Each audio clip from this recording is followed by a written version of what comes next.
मरने के बाद क्या होता है? गरुड़ पुराण में बताई गई इन बातों को सुनकर रह जाएंगे हैरान। गरुड़ पुराण में जीवन और मृत्यु की घटनाओं के बारे में विस्तार पूर्वक बताया गया है। साथ ही इसमें बताया गया है कि कैसे कर्मों को करने वालों की आत्मा मृत्यु के बाद प्रेत योनि में जाती है। गरुड़ पुराण हिंदू धर्म का ऐसा ग्रंथ है जिसमें मृत्यु और मृत्यु के बाद की घटनाओं के बारे में विस्तार पूर्वक बताया गया है। इसमें भगवान विष्णु पक्षी राज गरुड़ को मृत्यु के बारे में जो कुछ भी बताते हैं उसी का वर्णन मिलता है।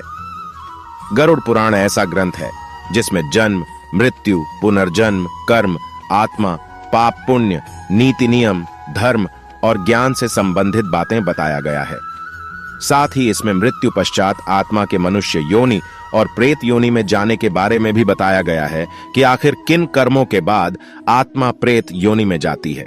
गरुड़ पुराण में उल्लेख मिलता है मृत्यु के बाद आत्मा जब शरीर का त्याग कर देती है तो इसके बाद भी उसमें भूख, प्यास, क्रोध, द्वेष और वासना आदि का भाव रहता है।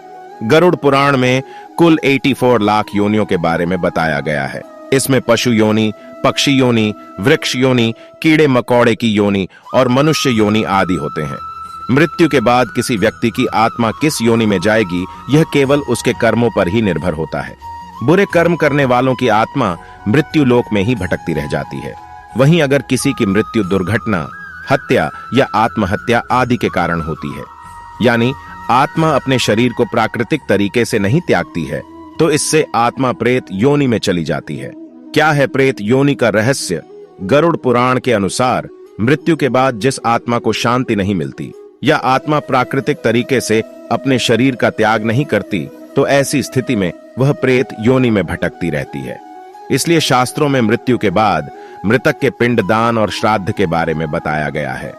नियमानुसार पिंडदान और श्राद्ध करने से पितरों की आत्मा को शांति प्रदान होती है, लेकिन कुछ ऐसी भी आत्माएं होती हैं जो अधूरे कर्मों या बुरे कर्मों के कारण शांत नहीं होती और मृत्युलोक में भटकती रहती है। ऐसी प्रेत आत्माएं अन्य लोगों को किसी न किसी रूप में परेशान करती हैं। इसे हम आम बोलचाल में भूत, पिशाच या राक्षस आदि का नाम दे देते हैं।